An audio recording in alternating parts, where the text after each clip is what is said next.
ಇನ್ನು ಮುಂದೆ ನಿಮ್ಮ ನೆಚ್ಚಿನ ಧಾರಾವಾಹಿಗಳ ಫುಲ್ ಎಪಿಸೋಡ್ಗಳು ಸನ್ ನೆಕ್ಸ್ಟ್ ಆಪ್ನಲ್ಲಿ ಮಾತ್ರ. ನೀನೇ ನನ್ನ ಅರ್ಥ ಮಾಡ್ಕೊಂಡು ಬಂದು ಮಾತಾಡ್ಸೋವರೆಗೂ ನಾನ್ ನಿನ್ ಜೊತೆ ಮಾತಾಡಲ್ಲ. ಏ ಅಭಯ್ ಅಭಯ್,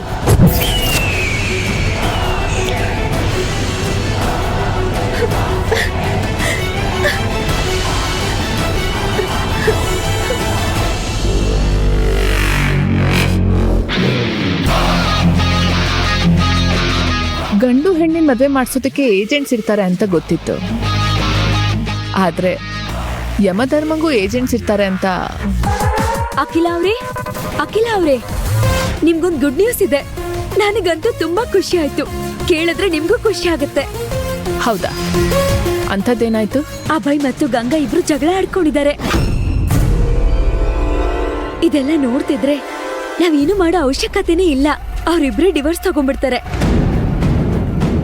ಲವರ್ಸ್ ಕಿತ್ತಾಡಿದ್ರೆ ಬ್ರೇಕಪ್ ಅಂತ ಅನ್ಕೋಬಹುದು, ಆದ್ರೆ ಗಂಡ ಹೆಂಡತಿ ಮಧ್ಯೆ ಸಮಸ್ಯೆ ಬಂದ್ರೆ ನಮ್ ದಾರಿ ಈಸಿ ಆಯ್ತು ಅಂತ ಅನ್ಕೋಬಾರ್ದು. ಅಂದ್ರೆ ಈ ಜಗಳದಿಂದ ನಮ್ಗೇನು ಲಾಭ ಇಲ್ಲ ಅನಿಸ್ತಿದ್ಯಾ? ಖಂಡಿತ ಇಲ್ಲ.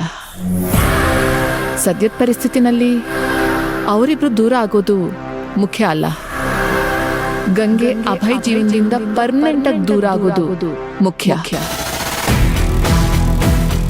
ಇದೆಲ್ಲ ಆಗ್ಬೇಕು ಅಂದ್ರೆ ಅವರಿಬ್ರನ್ನು ಮನೆಯಿಂದ ದೂರ ಕಳಿಸ್ಬೇಕು. ಆಗ ನಮ್ ಕೆಲಸ ಈಸಿ ಆಗತ್ತೆ. ಅದೇಗ್ ಸಾಧ್ಯ? ರೈಟ್ ಟೈಮಲ್ಲಿ ರೈಟ್ ಕೀನ ಪ್ರೆಸ್ ಮಾಡಿದ್ರೆ ಸಾಕು, ನಮ್ ಕೆಲಸ ಆಗೇ ಆಗತ್ತೆ. ನಂಗೇನು ಅರ್ಥ ಆಗ್ತಿಲ್ಲ. ನೇಹಾ, ಯೋಚನೆಗಳು ದೊಡ್ಡದಾಗಿದ್ರೆ ರಿಸಲ್ಟ್ಸು ದೊಡ್ಡದಾಗೆ ಬರುತ್ತೆ.